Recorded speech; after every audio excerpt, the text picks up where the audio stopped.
Tonight we're joined by Chris Lewis, who's running against U.S. Representative Mo Brooks in next week's primary election for Alabama's 5th Congressional District. Thank you for joining us tonight, Chris. I appreciate it. It's an honor to be here. Well, to start off, people want to know who you are. You've held multiple positions in the military, but not necessarily political positions. Can you tell me why you wanted to run? Absolutely. So I've got an undergraduate from the Naval Academy in political science, a master's in political science, and I've stayed as far away from politics as possible. 23 years in the Navy will do that for you. But the reality for me is I've served our nation like many people in Huntsville. We are a military town. And in serving our nation, we need representation. We're expecting representation that has the ability to work together to actually solve challenges.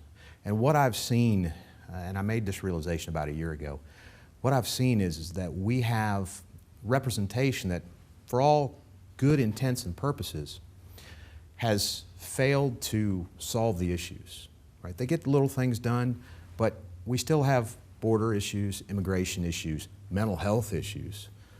We have all of these things, yet we can't seem to accomplish anything with them.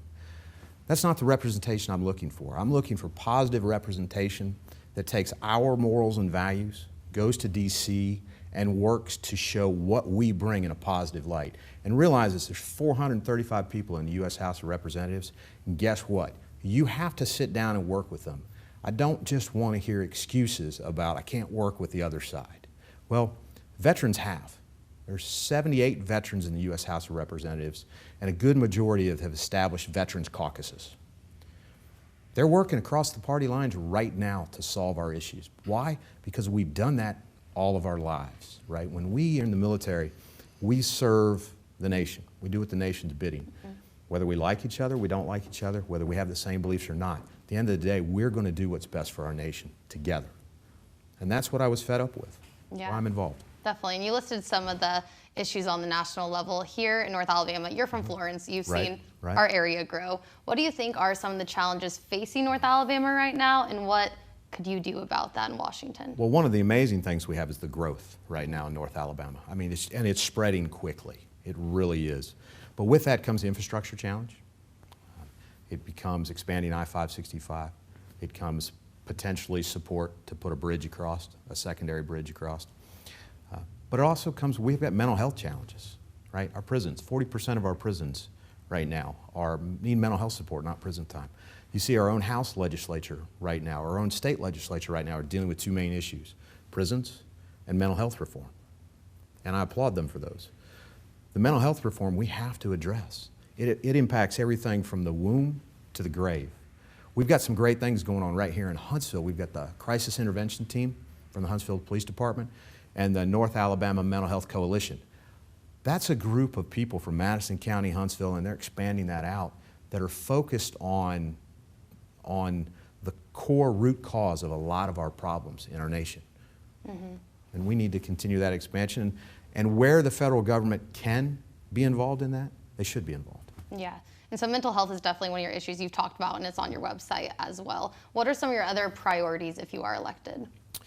So the biggest priority for me is the realization that, and I'll go back to our first comments, the realization that you have to work with people. Yeah. You don't have a choice. You have to work with people to solve issues. And the belief that you can't work with others is false, right? The first thing you have to do is pay them respect and civility and expect the same. Now, you won't get that all the time. I'm not naive. I understand that. And I'm not going to give up our morals and values when I have those discussions. But you have to have them to be successful. We obviously have border issues. We have immigration issues. We have healthcare issues. And we haven't addressed any of those. We throw things at them. We talk a little bit about them. We certainly, around election time, beat our chest about them. But what have we done about them? Yeah, definitely. The reality is nothing. And on your website, you talk about service before self. It's kind of a slogan on there. What does that mean, and how have you embodied that right now? So service before self, to me, and I think to many veterans, means putting someone else's challenges and issues ahead of your own. We do that in the military every day. We go wherever the world or wherever the nation asks us to go, when the nation asks us to go, and to do what the nation asks us to do. I've continued that throughout my life. When we moved back here in 2014, we had a choice to move. We lived 13 places in 23 years. We had a lot of different areas to go to. We chose to come home. And we chose to come home because we wanted to be around family and the morals and values we believe in. But when we did that, we got involved in our community. Yeah. I got onto the Florence Lauderdale Tourism Board. I helped revitalize the Children's Museum there, and I'm on the Planning Commission for St. Florian. So being involved is critical. And you have to put the needs of others above yours. That's what I've raised my children to do. That's what my parents raised me to do. Yeah. Well, we want to thank you for coming on tonight. We appreciate your time. It's been an honor. I appreciate the opportunity. Yeah, definitely. And thank you for joining us again. And you can watch our interview from last night with Congressman Mo Brooks on RocketCityNow.com. Stay with us on WZDX as we help you prepare for the March 3rd primary.